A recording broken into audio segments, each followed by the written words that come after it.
रामलला हम आएंगे, मंदिर वहीं बनाएंगे, इस नारे ने बीजेपी को फर्श से अर्श पर पहुंचाया। प्रदेश नहीं देश की सत्ता पर बीजेपी काबिज हुई और लोगों में मैसेज गया कि राम भक्तों की सरकार है, राम मंदिर बन भी गया।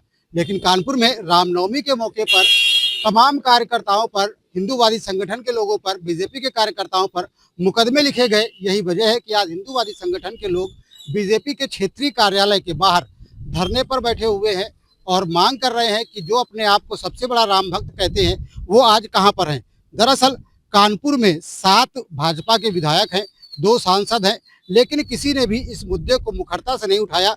यही वजह है कि अपनी मांगों को लेकर के अंतर्राष्ट्रीय हिंदू परिषद, राष्ट्रीय बजरंग दल के जो लोग हैं वो धरने पर बैठ गए हैं। बीजेपी कार्यालय के बाहर बैठे हुए उनसे बात करते, जानने का प्रयास करते हैं कि किस तरीके से ये मुद्दा हावी हुआ, आपको क्यों मजबूरन यहाँ पर धरने पर बैठना पड़ा बीजेपी कार्यालय के बाहर, जबकि हिंदूवादी लोग तो बीजेपी के लोग हैं। बड़ा दुख है। हमने वर्षों से इस क्षण की प्रतीक्षा की हुई है कि एक समय आएगा जब हम इस देश में और इस भारत भूमि पर स्वच्छंद रूप से अपने कार्यक्रम, अपने आयोजन, अपने उत्सव मना पाएंगे। हमने वो दौर भी देखा है 1992 का, 90 का, उसके बाद की सरकारों को भी देखा है। हम लोगों ने जी जान से जुटकर यह मेहनत की सड़कों पर, लेकिन कि इस दिन का इंतजार करेंगे कि जब हमारी सरकारें आएंगी और यहाँ पर हम निर्बाध रूप से अपने उत्सव मनाएंगे। लेकिन कानपुर का दुर्भाग्य देखिए कि उत्तर प्रदेश में, पूरे उत्तर प्रदेश में यात्राएं रामनवमी की निकली, इवन पूरे देश में निकली।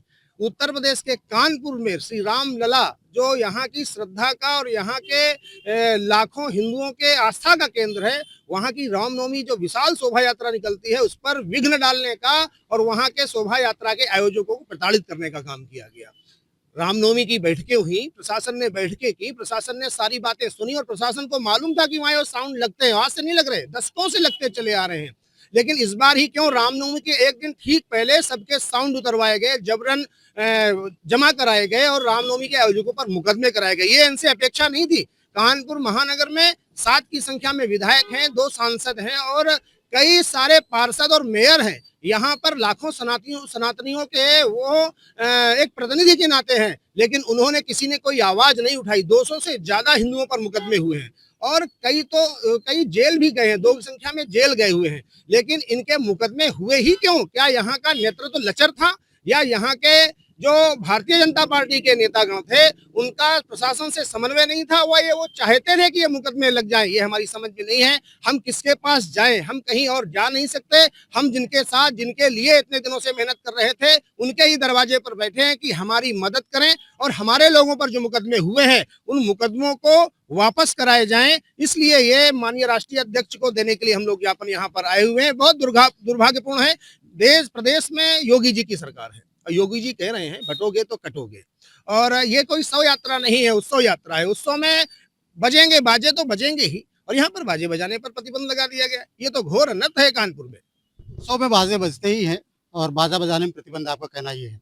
आप देख सकते हैं तमाम जो हिंदूवादी संगठन के लोग आए हुए अपने हाथों में तख्तियां ले रखी हैं और उन्होंने स्लोगन लिखे हुए हैं, भाजपा का राज, हिंदुओं पर गाज, वोट हिंदुओं का, चोट भी हिंदुओं पर। भाई साहब आप बताइए, क्या लगता है कि भाजपा के जो विधायक हैं उन्होंने अपनी जिम्मेदारी का निर्वहन ठीक से नहीं किया? वो मुकदमा दर्ज होने के बाद भी मुखर होकर के नहीं बोल पा रहे हैं। बिल्कुल, इसीलिए आज हम लोग यहाँ पर बैठे हुए हैं। कहीं ना कहीं जिस तरह से अभी हमारे राम जी भाई ने बताया कि उत्तर प्रदेश नहीं पूरे देश में रामनवमी का उत्सव मनाया गया। पूरे देश में सिर्फ एक कानपुर महानगर ही मिला जहां पर हम सनातनियों के ऊपर मुकदमे कायम किए गए।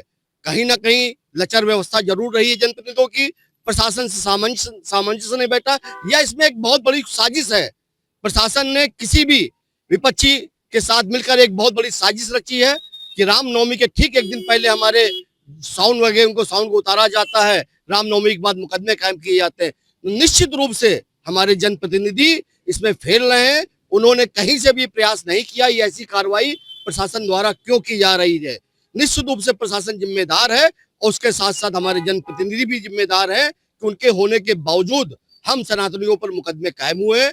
और आज हम यहाँ पर जो बैठे हुए हैं, हमारी भारतीय जनता पार्टी, हमारी सरकार, हमारे जनप्रतिनिधियों से ये मांग है, प्रदेश के मुख्यमंत्री से मांग है कि जो मुकदमे कायम किए गए इनको अविलंब वापस किया जाए। अन्यथा आज हम लोग यहाँ पर मौन धरना बैठे हुए हैं। आप मीडिया के सामने वक्तव्य देना पड़ रहे हैं, तो आज हम लोगों का मौन धरना है। निश्चित रूप से मौन धरना कहीं दूसरा रूप न ले, उसके पहले हमारे यहाँ जनप्रतिनिधियों से मांगे ये मुकदमे तुरंत अविलंब वापस किए जाएं। दूसरा रूप किस तरीके का, क्या उग्र प्रदर्शन भी कर सकते हैं, या जिस तरीके से भाजपा के साथ साथ विधायक हैं आने वाले वक्त में उनका विरोध भी देखने को मिल सकता है आप लोगों के द्वारा? बिल्कुल मिल सकता है भाई साहब। अगर हमारी नहीं सुनी जाएगी, हम जिसको वोट दे रहे हैं वो हमारी बात नहीं सुनेगा, हम जिसके लिए सड़कों पे उतर रहे हैं, हम देश में भगवान राम का जन्म उत्सव भी नहीं मना सकते। कानपुर महानगर में पूरे देश में उत्सव मनाया जा रहा है, हमको उत्सव मनाने की भी छूट नहीं है। हमारे ऊपर मुकदमे कायम किए जाएंगे। हमारी सरकार रहते हुए, हमारे जनप्रतिनिधि रहते हुए हमारे ऊपर मुकदमे कायम होंगे निश्चित रूप से। अगर सरकार ने, जनप्रतिनिधियों ने इस पे आगे आवाज नहीं उठाई, मुकदमे वापस नहीं हुए, तो निश्चित रूप से आंदोलन बड़ा होगा। सीधी चेतावनी है, बीजेपी कार्यालय के बाहर तमाम लोग बैठे हुए हैं, चेतावनी सीधी है। उनका कहना है कि जिस तरीके से ये मुकदमे कायम हुए हैं, जनप्रतिनिधियों ने शिथिलता बरती और उसके बाद अब अगर इन मुकदमों को वापस नहीं लिया जाता है तो भाजपा का विरोध करने का काम भी करेंगे। विरोधी तस्वीर श्याम तिवारी, न्यूज़ स्टेट कानपुर।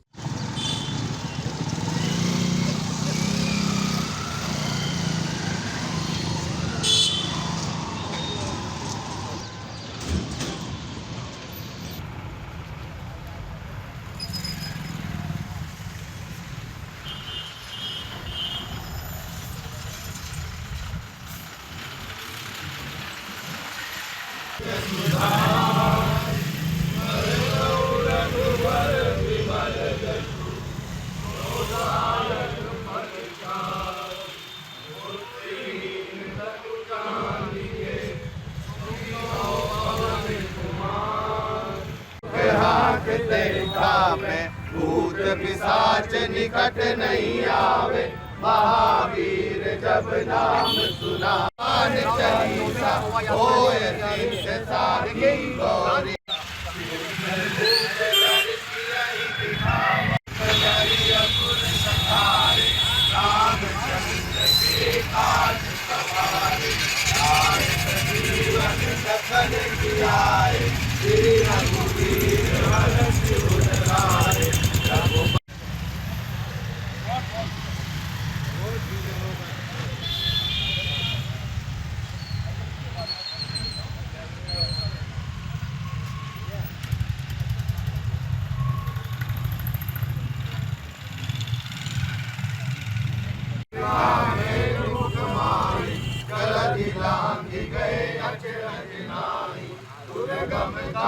जगत के जेते सुगम दिग्पाल जहाँ थे, कभी को भी निकल सके कहाँ थे।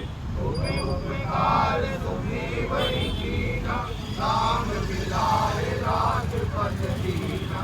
तुमरो मंत्र विभीषण माना, लंकेश्वर भय सब जग जाना। न्यूज नेशन अब व्हाट्सएप पर खबरों के ताजा अपडेट के लिए न्यूज नेशन के इस QR कोड को स्कैन करें।